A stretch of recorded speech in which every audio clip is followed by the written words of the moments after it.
Hello दोस्तों, कैसे हैं आप सब। चलिए शुरू करते हैं। आज हम करने वाले हैं वैल्यू ऑफ सप्लाई का चैप्टर। वैल्यू ऑफ सप्लाई के चैप्टर के अंदर हम सीखेंगे कि वैल्यू किस तरीके से निकालते हैं जिसके ऊपर हम जीएसटी लगाते हैं। ठीक है, तो सबसे पहले अगर हमें पता होगा कि वैल्यू क्या है सप्लाई की, तो तभी तो हम उसके ऊपर जीएसटी लगा सकते हैं। तो इस चैप्टर को मैंने 3 पार्ट में बांट दिया है। सबसे पहले हम एज पर सेक्शन 15 हम वैल्यू निकालना सीखेंगे। उसके बाद रूल्स के हिसाब से 12 रूल दे रखे हैं, उनके हिसाब से वैल्यू निकालना सीखेंगे। और लास्ट में जाके एक अमेंडमेंट है जो मई 25 के अंदर आई थी, उसको डिस्कस करेंगे। सितंबर 25 के अंदर कोई अमेंडमेंट इसके अंदर नहीं है। आगे जाते हैं। तो सबसे पहले 3 पार्ट में से पहला पार्ट करते हैं जिसके अंदर वैल्यू निकालना सीखेंगे as per section 15।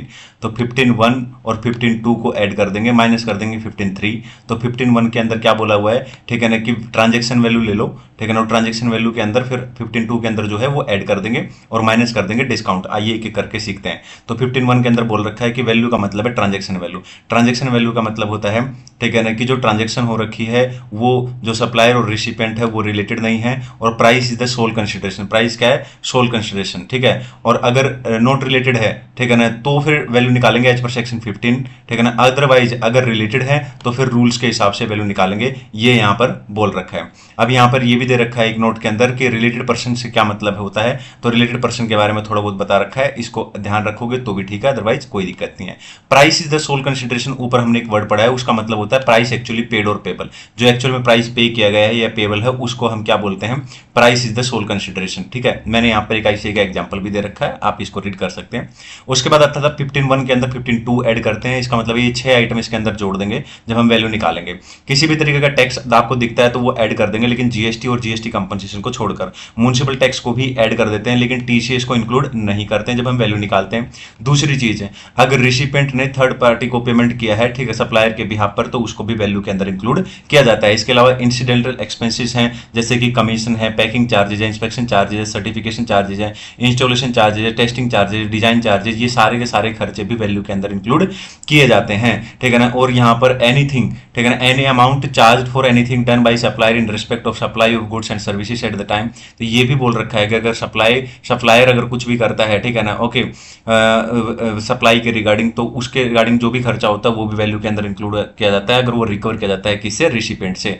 Interest, late fee, penalty for delay payment अगर है तो वो भी यहाँ पर इंक्लूड किया जाता है वैल्यू के अंदर। और सब्सिडी को भी वैल्यू के अंदर इंक्लूड किया जाता है, लेकिन यहाँ पर अगर सब्सिडी सेंट्रल गवर्नमेंट और स्टेट गवर्नमेंट के द्वारा दी गई है तो इंक्लूड नहीं की जाएगी। अगर ब्लैंकेट सब्सिडी है या डोनेशन रिसीव्ड है तो वो भी यहाँ पर सब्सिडी में काउंट नहीं होते, तो उसको भी वैल्यू में इंक्लूड नहीं इंक्लूड करेंगे। बोलो क्लियर है। आगे चलते हैं। अब इसमें से माइनस क्या करेंगे जब वैल्यू निकालेंगे, तो 15(1), 15(2) तो प्लस कर लिया हमने, यानी ट्रांजेक्शन वैल्यू में 6 आइटम ऐड कर लेना, ठीक है ना, लेकिन उसमें से डिस्काउंट माइनस कर देंगे। डिस्काउंट कब माइनस करेंगे, अगर discount at the time of supply या बिफोर द सप्लाई है और नोटिस के अंदर शो कर रखा है। अगर आंसर है यस, ठीक है ना, तो फिर क्या कर देंगे, माइनस कर देंगे, अदरवाइज दोनों केसेस में माइनस नहीं करेंगे। अगर आफ्टर सप्लाई डिस्काउंट है तो आपको देखना पड़ेगा कि एग्रीमेंट है और एग्रीमेंट क्या लिंक है इनवॉइस से, अगर और आईटीसी जो है वो प्रोपोर्शनली रिवर्स भी हो गया है। अगर आंसर है यस, तीनों कंडीशन फुलफिल है, तो माइनस कर देंगे, अदरवाइज लेस नहीं करेंगे। तो ये है डिस्काउंट। ओके, अब यहाँ पे जाता है, एक क्वेश्चन दे रखा है कि कितने तरीके के डिस्काउंट होते हैं, तो 3 तरीके के डिस्काउंट होते हैं। इसको याद करने के लिए एसएसपी पोर्टल सुना होगा, एसएसपी पोर्टल से याद रख लेना। एस का मतलब होता है स्टैगर्ड डिस्काउंट, ठीक है ना। एसएसपी, एस का मतलब होता है, ठीक है ना, सेकेंडरी डिस्काउंट, और पी का मतलब होता है पीरियडिक डिस्काउंट, ठीक है। तो सबसे पहला आता है स्टैगर्ड डिस्काउंट। स्टैगर्ड डिस्काउंट का मतलब क्या होता है, ऐसा डिस्काउंट जो वॉल्यूम के ऊपर, जैसे जैसे वॉल्यूम बढ़ेगी आपकी परचेज की, वैसे वैसे डिस्काउंट आपका बढ़ेगा। जैसे 5000 से ऊपर आप अगर परचेज करते हो तो 10% डिस्काउंट, 10,000 से ऊपर करते हो तो 20। तो इस तरीके से इसको क्या कर देते हैं, इसको लेस कर देते हैं जब हम वैल्यू काउंट करते हैं, कैलकुलेट करते हैं। बोलो क्लियर है। हम पीरियडिक डिस्काउंट क्या होता है, ये बेसिकली जो सप्लायर होते हैं स्टॉकिस्ट को डिस्काउंट देते हैं। ये कैसे दिया जाता है, ठीक है ना, ये इस तरीके से दिया जाता है कि अगर आपको 1% एडिशनल डिस्काउंट मिलेगा अगर आप पूरे साल की परचेज आपकी, ठीक है ना, 10,000 है, या इस तरीके से दिया जाएगा, तो इसको भी जब वैल्यू निकालेंगे तो लेस करते हैं। आई होप क्लियर है। उसके बाद आता है सेकेंडरी डिस्काउंट। सेकेंडरी डिस्काउंट वो डिस्काउंट है जो सप्लाई के टाइम पर हमें पता ही नहीं होता है, बेसिकली सप्लाई के बाद ये डिस्काउंट दिया जाता है, तो उसे क्या बोलते हैं, सेकेंडरी डिस्काउंट बोलते हैं। इसको लेस नहीं किया जाता जब वैल्यू कैलकुलेट करते हैं। आई होप क्लियर है। उसके बाद यहाँ पे मैंने एक प्रैक्टिकल क्वेश्चन भी दे रखा है, आप इसमें सीख सकते हो कि किस तरीके से वैल्यू निकाली जाती है। तो इस तरीके से वैल्यू निकाली जाती है, सबसे पहले प्राइस ले लो और उसमें जो भी चीजें मैंने बोली थी ना वो ऐड कर देते हैं और डिस्काउंट को लेस कर देते हैं, और जो भी नोट होते हैं रिलेटेड वो नीचे दिखाना चाहो तो नीचे और साथ में दिखाना चाहो तो साथ में दिखा सकते हो। उसके बाद आ जाते हैं पार्ट नंबर 2 के अंदर 12 रूल दे रखे हैं। सबसे पहला रूल है रूल 27। रूल 27 के अंदर ये बोल रखा है कि अगर किसी भी गुड्स या सर्विस की वैल्यू निकालनी है जबकि consideration not in Holi money है, ठीक है ना, मतलब पूरा मनी में नहीं दे रखा, तो उसके अंदर रूल 27 लग जाता है। तो इसमें 4 बातें बता रखी हैं। सबसे पहले ओपन मार्केट वैल्यू दे रखी है तो वही वैल्यू मानी जाएगी। अगर ओपन मार्केट वैल्यू नहीं है तो कंसिडरेशन जो मनी में है और जो मनी में नहीं है उसके मनी इक्विवेलेंट क्या है दोनों को ऐड कर दो तो निकल जाएगी। और दोनों ही चीज नहीं दे रखी है तो like and kind and like, ठीक है ना, लाइक काइंड एंड क्वालिटी के हिसाब से हो जाएगा। अगर तीनों ही चीज ऊपर वाली नहीं दे रखी है तो रूल 30 और 31 के हिसाब से वैल्यू निकल जाएगी। यहाँ पे ओपन मार्केट वैल्यू का मतलब क्या होता है कि अनरिलेटेड पर्सन के बीच में सप्लाई हो रही है और एक्सक्लूड जीएसटी, जो अमाउंट लेंगे ना वो एक्सक्लूडिंग जीएसटी होना चाहिए, अनरिलेटेड पर्सन के बीच में होना चाहिए। लाइक काइंड एंड क्वालिटी का मतलब होता है, ठीक है ना, कि कोई ऐसी सप्लाई जो सिमिलर, ठीक है ना, सर्कमस्टांसेस के अंदर किसी और व्यक्ति को सप्लाई की गई है उसे बोलते हैं लाइक काइंड एंड क्वालिटी। यहाँ पे एक क्वेश्चन भी दे रखा है मैंने, आप इस क्वेश्चन को कर सकते हैं, ठीक है ना, जिसके अंदर यही चीजें मैंने बताई है, इसी रूल का क्वेश्चन है ये। आगे चलते हैं और उसके बाद आ जाता है रूल 28। रूल 28 का एक क्वेश्चन मिलेगा आपके कंपाइलर में, जरूर करना, ठीक है ना। रूल 28 के अंदर क्या है, रूल 28 बात करता है डिस्टिंक्ट पर्सन या रिलेटेड पर्सन की। इसके अंदर गुड्स एंड सर्विसेज दोनों की बात की गई है। यहाँ पर 2 रूल है रूल 28 के अंदर, रूल 28(1), ठीक है ना, और रूल 28(2). तो रूल 28(1) के अंदर क्या दे रखा है, इसमें वही उसी तरीके से मेथड बता रखे हैं, ओपन मार्केट वैल्यू, और उसमें जो दूसरा पॉइंट था ना कंसिडरेशन और consideration note in money equivalent वाला, वो पॉइंट इसमें नहीं है, लेकिन सीधा तीसरा पॉइंट आ जाएगा लाइक काइंड एंड क्वालिटी। और यहाँ पर अगर दोनों ही चीज अवेलेबल नहीं है तो 30 और 31 के हिसाब से वैल्यू निकल जाएगी, ठीक है ना। इसको समझने के लिए आपको एक प्रैक्टिकल क्वेश्चन करना पड़ेगा, आपके कंपाइलर के अंदर दे रखा होगा, जरूर करना। रूल 28 सब रूल 2 की बात करेंगे तो ये अमेंडमेंट है कॉर्पोरेट गारंटी की, तब हम डिस्कस करेंगे। रूल 29 एजेंट की बात करता है, ठीक है ना, एजेंट और खाली यहाँ पे गुड्स की बात की गई है।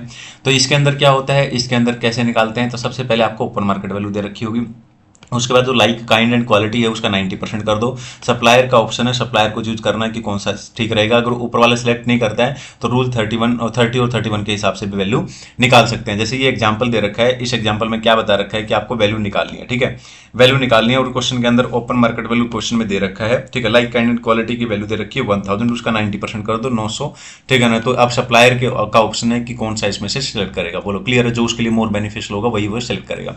रूल 30 क्या कहता है, रूल 30 कहता है, ठीक है ना, कि भैया कॉस्ट में 10% ऐड कर दो, या फिर कह दो कि 110% कर दो, ठीक है ना, कॉस्ट ऑफ प्रोडक्शन का, इस तरीके से। रूल 31 बेस्ट जजमेंट असेसमेंट की बात करता है, कुछ खास नहीं है दोनों चीजें। अब यहाँ जाते हैं rule 31A। Rule 31A important है काफी, ये lottery, betting, gambling, horse races वगैरह की बात करता है। तो सबसे पहले लॉटरी की बात अलग से कर रखी है इसने, और बाकी चीजों की एक साथ बात कर रखी है। अगर लॉटरी के केस में वैल्यू निकालते हैं तो कैसे निकालते हैं, लॉटरी के केस में वैल्यू निकालने का यहाँ पे एक तरीका बताया है कि दोनों में से जो भी हायर होगा वो वैल्यू मानी जाएगी। 100/128 किसका फेस वैल्यू ऑफ टिकट, 100/128 किसका price notified in official gazette by organising state, which average higher value मानी जाएगी, ठीक है ना। और किस केस में, लॉटरी के केस में। और बैटिंग, गैम्बलिंग, हॉर्स रेस वगैरह के केस में, ठीक है ना, क्या माना जाएगा, 100% ऑफ फेस वैल्यू ऑफ बेट ले लो, वही वैल्यू मानी जाएगी। यहाँ पे एक एग्जांपल भी दे रखा है लॉटरी के केस में। तो लॉटरी के केस में क्या होएगा, जैसा कि हमने बात की थी, विच एवरेज हायर लेंगे वैल्यू निकालते time, 100/128 of face value of ticket. तो फेस वैल्यू ऑफ टिकट यहाँ पे क्वेश्चन में ये दे रखी है, तो इसका 100/128 करेंगे, ठीक है ना, तो ये आ जाएगा। 100/128 price notified in official gazette question में दे रखी है, ठीक है ना, ये वाली, और इसका करेंगे तो ये आ जाएगा, विच एवरेज हायर क्या है वैल्यू निकल जाएगी। आई होप क्लियर है। उसके बाद आ जाते हैं, एक प्रैक्टिकल क्वेश्चन दे रखा है 31A और 31B के ऊपर, ये जरूर करना है, एक्सट्रीम इंपॉर्टेंट है, ठीक है ना। उसके बाद आ जाते हैं और नेक्स्ट रूल की हम बात कर लेते हैं। अगला रूल है रूल 31B। ये क्या है, वैल्यू कैसे निकालेंगे ऑनलाइन मनी गेमिंग के केस में। तो कोई भी व्यक्ति जब ऑनलाइन मनी गेमिंग करता है, ठीक है ना, प्लेटफॉर्म जो होता है ऑनलाइन मनी गेमिंग का, ठीक है ना, वहां पर जो टोटल डिपॉजिट उसने कराया वही वैल्यू मानी जाएगी, ठीक है ना। वो किसी भी फॉर्म में उससे कोई फर्क नहीं पड़ता, और किसी तरीके का रिफंड है तो वो रिफंड भी उसमें इंक्लूड होगा, ना कि उसको एक्सक्लूड करेंगे। यानी कुल मिलाकर टोटल डिपॉजिट यहाँ पर कंसिडर किया जाएगा वैल्यू निकालते टाइम।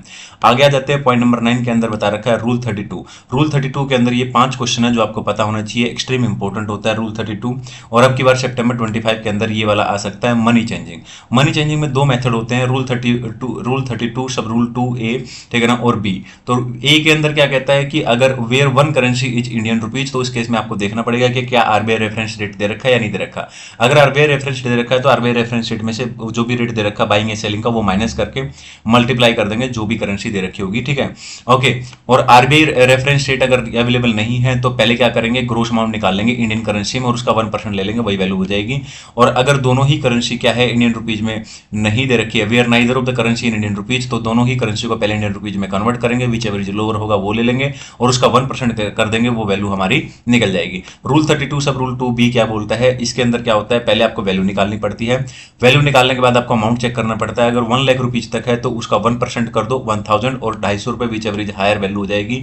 और अगर 1 लाख से ज्यादा है तो वो अमाउंट यहाँ पे आ जाएगा। मान लो 10 लाख है तो 1 लाख तो यहाँ पे आ गया, 1000 निकल गया उसका, और 10 लाख के बाद कितना बच गया 9 लाख, तो 9 लाख यहाँ पे आ जाएगा। तो 9 लाख का क्या करेंगे, 1000 तो ऊपर वाला ले लो और 9 लाख का 0.5% कर दो, ठीक है ना, तो कितना आ जाएगा 4500 प्लस 1000, ये वैल्यू निकल जाएगी। अगर मान लो उससे भी ज्यादा दे रखा है, जैसे एग्जांपल के तौर पर 50 लाख दे रखा है तो 1 लाख यहाँ पे होगा, 9 लाख यहाँ पे होगा, बाकी बचा, ठीक है ना, 10 लाख गया ना, तो बाकी कितना बचा 40 लाख, तो 40 लाख की वैल्यू यहाँ पे आ जाएगी एक्सीडिंग 10 लाख, यानी कि 40 लाख यहाँ पे लेंगे। तो 5500 तो जो ऊपर कैलकुलेट कर चुके हैं दोनों को मिला के, ये जो टोटल आया था इसको ले लो और उसके बाद जो है 40 लाख उसका 0.1% कर दो जो कि 4000 हो जाएगा। 5500 प्लस 4000 ये हो गया 9500 और 60000 विच एवरेज लोअर ले लो, 9500 वैल्यू निकल जाएगी। इस तरीके से वैल्यू निकालनी है।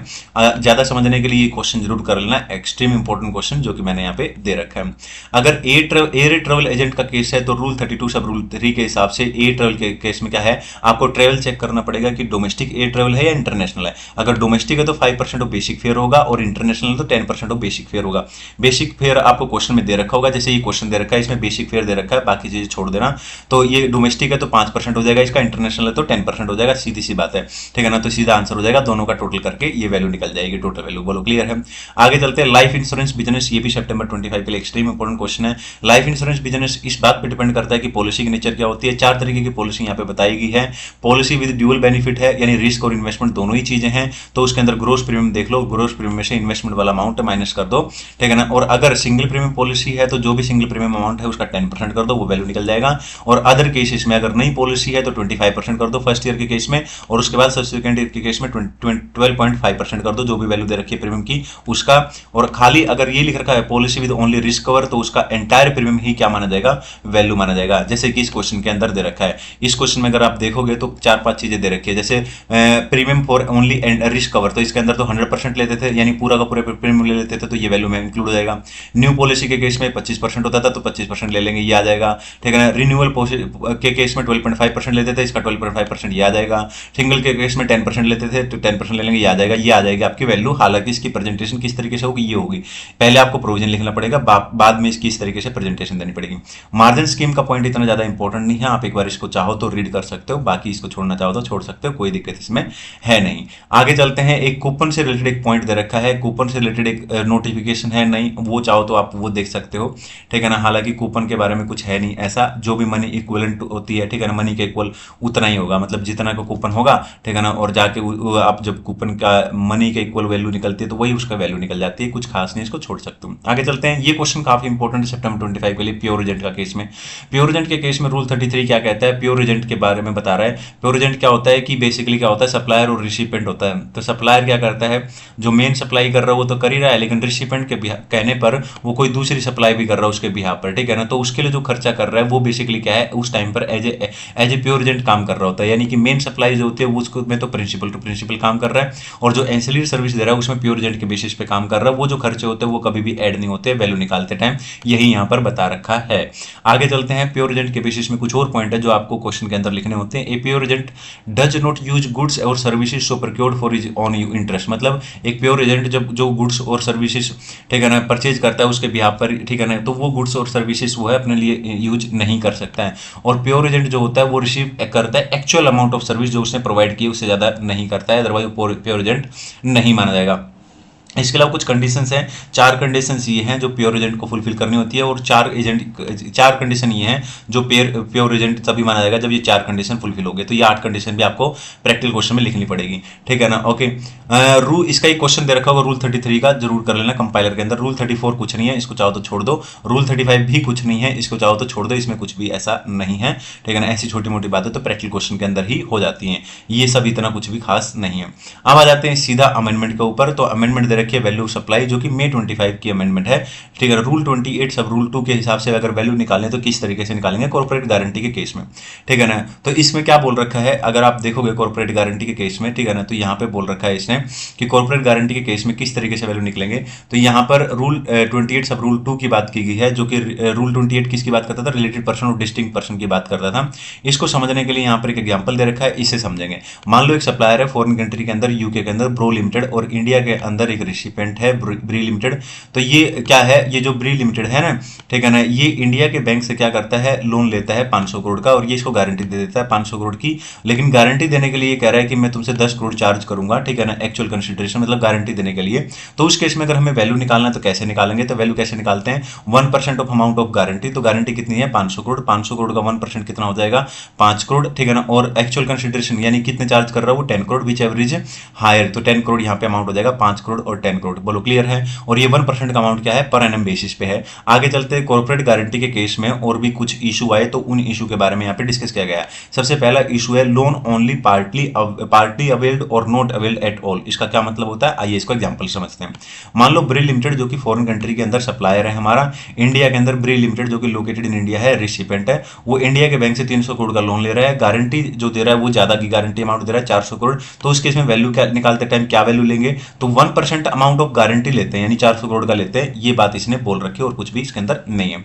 दूसरा इशू था यहाँ पे टेक ओवर कर लेना। टेक ओवर का मतलब क्या है कि मान लो, ठीक है ना, ब्रो लिमिटेड है, ये ब्री लिमिटेड है, यहाँ पे इंडिया का बैंक है। ब्री लिमिटेड ने इंडिया के बैंक से 300 करोड़ का लोन लिया, ठीक है ना, किससे लिया था, एसबीआई से। अब एसबीआई से जो लोन लिया था ना वो एचडीएफसी ने टेक ओवर कर लिया, तो इसके अंदर कोई जीएसटी नहीं लगेगा, ये बता रखा है इस इशू के अंदर, ठीक है ना। इस इशू के अंदर ये बोल रखा है। लेकिन अगर कोई फ्रेश गारंटी दी गई है तो फिर, ठीक है ना, वैल्यू निकलेगी। रिन्यूअल दे रखा है तो वैल्यू निकलेगी, लेकिन इस केस में किसी भी तरीके का कोई जीएसटी नहीं लगेगा टेक ओवर के केस में। इंट्रा ग्रुप कॉर्पोरेट गारंटीज के केस में क्या होता है, इसके चलिए इसकी भी बात करते हैं। इसमें क्या होता है कि जो सप्लायर होता है, जो रिसिपेंट होते हैं, ठीक है ना, दोनों ही इंडिया के अंदर हैं। उस केस में जो सप्लायर है वो जीएसटी पे करता है फॉरवर्ड चार्ज मैकेनिज्म के अंदर, और वही इशू करता है इनवॉइस। बोलो क्लियर है। अब अगला क्वेश्चन है कॉर्पोरेट गारंटी के केस में अगर, ठीक है ना, जो फॉरेन की एंटिटी है, ठीक है ना, यानी जो सप्लायर है और जो रिलेटेड पर्सन है, अगर वो जो मतलब सप्लायर है और जो रिसिपेंट है, अगर वो दोनों ही रिलेटेड एंटिटी है, मतलब फॉरेन एंटिटी और जो इंडिया की एंटिटी है वो रिलेटेड एंटिटी है, तब अगर वो फॉरेन की एंटिटी इंडिया की एंटिटी को क्या दे रही है, कॉर्पोरेट गारंटी दे रही है, तो उस केस में जो रिसिपिएंट है यानी इंडिया की जो एंटिटी है वो आरसीएम के अंदर टैक्स पे करेगी और इसे इंपोर्ट ऑफ सर्विस माना जाएगा। आगे क्या बोल रखा है, आगे बोल रखा है एक्सपोर्ट ऑफ सर्विस के केस में क्या करेंगे। एक्सपोर्ट ऑफ सर्विस के केस में ये बोल रखा है कि मान लो, ठीक है ना, कि सप्लायर आपका इस केस में, एक्सपोर्ट के केस में क्या होगा, सप्लायर इंडिया में होगा और रिसिपेंट कहां होगा, फॉरेन कंट्री के अंदर होगा। तो यानी कि बेसिकली रिसिपेंट लोन ले रहा होगा फॉरेन की कंट्री के जो बैंक है उससे, ठीक है ना, लोन ले रहा होगा। तो उस केस में क्या है, उस केस में जो इसने कॉर्पोरेट गारंटी दी है, ठीक है ना, और उसके केस में जो अमाउंट है वगैरह है, ठीक है ना, तो इसमें कह रहा है कि हमें भैया फॉरेन करेंसी आ रही है तो इस केस में हम कोई भी जीएसटी नहीं लगाएंगे, सरकार का ऐसा कहना है। आगे चलते हैं, अगर मल्टीपल ईयर दे रखा है या लेस देन 1 ईयर दे रखा है तो क्या करेंगे उस केस में। तो जो अपना फॉर्मूला लगता था 1% ऑफ अमाउंट ऑफ गारंटी, वहां पर नंबर ऑफ ईयर से मल्टीप्लाई कर देंगे और एक्चुअल कंसिडरेशन, ठीक है ना, जो चार्ज कर रहा है, ठीक है ना, सप्लायर रिसिपेंट से, विच एवरेज हायर हो जाएगा। लेकिन अगर लेस देन 1 ईयर है तो उस केस में क्या करेंगे, 1% अमाउंट ऑफ गारंटी में 1% जो होता था ये पूरे साल का है, अगर 6 महीने का तो 6/12 हो जाएगा और एक्चुअल कंसिडरेशन विच एवरेज हायर हो जाएगा। आई होप क्लियर है। अब यहाँ पे एक और बात बोल रखी है कि अगर कई सारे गारंटर है, को गारंटर है, तो उस केस में क्या होगा, तो उसको समझने के लिए मैंने यहाँ पर एक आईसीआई का एग्जांपल भी दे रखा है, ये जरूर कर लेना, मोस्ट इंपॉर्टेंट है, ठीक है ना। बाकी यहीं पे आपका चैप्टर खत्म हो जाता है, ठीक है ना। This is the most important chapter. ये चैप्टर आप अच्छे से, ठीक है ना, 2-3 बार रिविजन करके इसके प्रैक्टिकल क्वेश्चन बना लेना। जितने ज्यादा प्रैक्टिकल क्वेश्चन बनाएंगे उतने ज्यादा अच्छे से ये चैप्टर समझ में आएगा। आज के लिए इतना ही, मिलते हैं नए चैप्टर के साथ। Thank you so much.